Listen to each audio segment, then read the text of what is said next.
एक ऐसे महात्मा थे, संत थे, जो सिर्फ शिव जी को मानते थे। हम तो बोले बाम भंडारी है, शिव जी है, वही हमारे स्वामी है, हमें महिलाओं से क्या लेना देना, महिला तो झंझट है, तो मोह माया है, महिलाओं से कुछ नहीं, क्योंकि सिरदर्दी करेगी सब, खुश होगी तो भी सिरदर्द, ना खुश होगी तो भी सिरदर्द, कुछ भी करेगी तो हमें समस्या, उसको खुश करने जाओ जिंदगी पर वो होगा नहीं और तुम दुखी रह जाओगे। इस तरह से सोच के एक व्यक्ति पूरा संसार त्यागना तो यही है, संसार त्याग के भागे।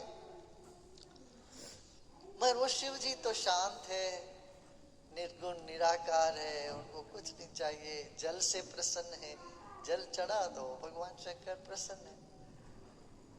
अब माँ के लिए तो चुनरी लेके जाओ, बिंदी लेके जाओ, फूल लेके जाओ, नारियल लेके जाओ, ये सब है।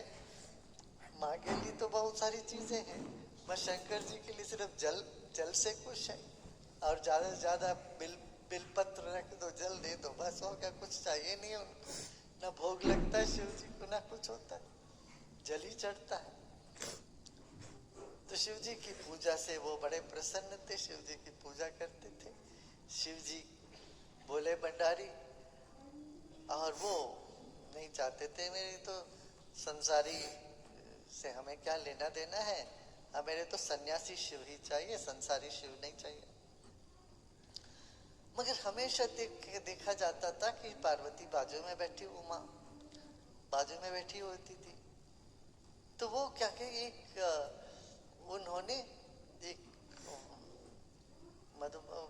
क्या बोलते हैं, पी को भंवर, उन्होंने एक भंवर का रूप लेकर के सिर्फ शिव जी की प्रदक्षिणा करते थे। लोग बोलते ना हम गुरुदेव को तो पसंद करते हैं, मगर संस्था नहीं है, संस्था ये लोग नहीं है, वो लोग नहीं, इन लोगों से हमें नहीं, उन लोगों से नहीं बनती।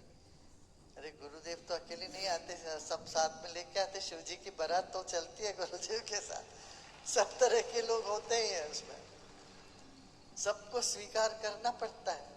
रजोगुण, सतोगुण, तमोगुण तीनों होते हैं दुनिया में, और दुनिया में होते हैं तो लोगों में होता है, सब प्रवृत्ति के लोग तो होते ही हैं सब जगह।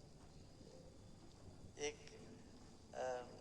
पंडित जी हुआ करते थे, 92 साल के थे उन दिनों, 98 साल के थे, 80 की बात है। वो कहते थे हमसे, महाराज, गुरु महाराज, किसी भी संस्था में 12 लोगों की जरूरत पड़ती है। हमने कहा अच्छा, 12 लोग कैसे? 4 अच्छे, 4 कच्चे, 4 लुच्चे। बोलते थे कि 12 लोगों की बनती है महाराज ये दुनिया, और ये संस्थाएं, ये दुनिया बनती है ऐसे, तो सब तरह के लोग होते हैं।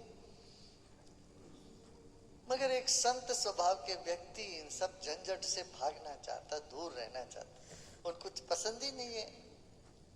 हम क्यों पड़े झंझट में भाई? अभी भी दुनिया में बहुत ऐसे लोग हैं जो थोड़ा सा कुछ भी आगे पीछे हो तो भाग जाता है, कहते छोड़ के भागो, कहाँ कौन झमेले ले गए, झंझट ले गए, हम अपने शांति से रहेंगे।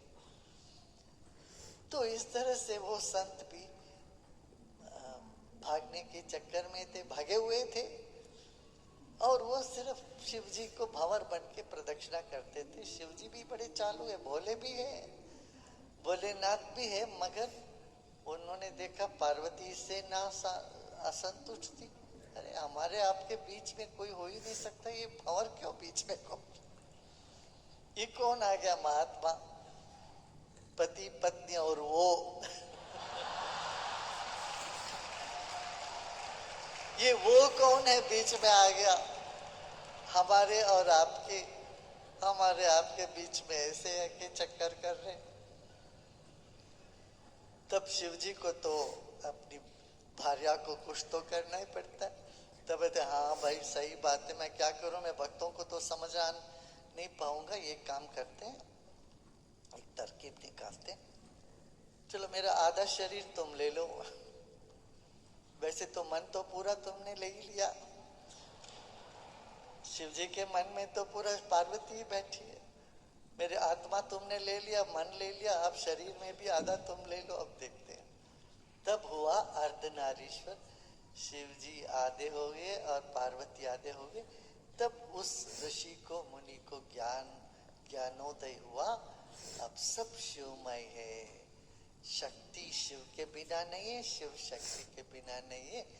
ऐसा करके उनको ज्ञान हुआ, वो मुक्त हुए। फिर उन्होंने प्रदक्षिणा करी, उनके शरणागत हुए। इस तरह से अर्धनारीश्वर की